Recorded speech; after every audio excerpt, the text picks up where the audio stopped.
నిరీక్షణ prayer house మరియు centre సంఘముల తరపున పునరుద్ధారుడైన యేసుక్రీస్తు నామంలో మీ అందరికీ నా శుభాభివందనములు. నేటి దేవుని మాట గలతీయులకు రాసిన పత్రిక 3వ అధ్యాయం 13వ వచనం. క్రీస్తు మన కోసము శాపమై మనలను శాపము నుండి విమోచించెను.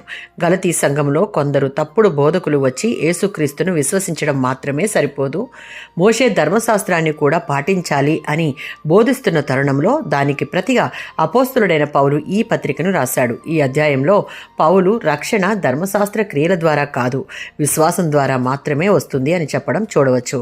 ధర్మశాస్త్రాన్ని పూర్తిగా పాటించలేని ప్రతి మనిషి శాపం క్రింద ఉన్నాడు. ఆ శాపం నుండి మనలను విడిపించడానికి క్రీస్తు మన స్థానంలో శాపమయ్యాడు.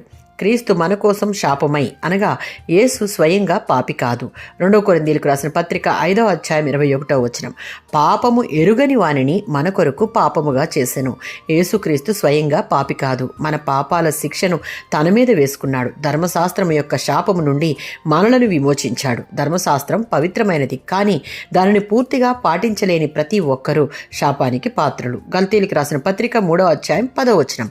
ధర్మశాస్త్రంలో వ్రాయబడిన సమస్తమును చేయనివాడు శపింపబడినవాడే. అందుకు యేసుక్రీస్తు ఆ శాపాన్ని తనపై తీసుకున్నాడు. యేసుక్రీస్తు శిలువపై వేలాడడం ద్వారా మన శాపాన్ని తన మీద వేసుకున్నాడు. ఆదికాండం 3వ అధ్యాయం 17-19 వచనం ద్వారా పాపం వల్ల శాపం వచ్చింది.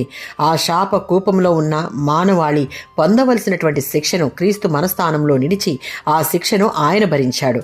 ఆ కలువరి శిలువలో మన పాప శాపం క్రీస్తు పొందిన శ్రమల ద్వారా ఆశీర్వాదంగా మార్చబడి ప్రతి పాపము నుండి విమోచింపబడి రక్షణను అనుగ్రహించింది.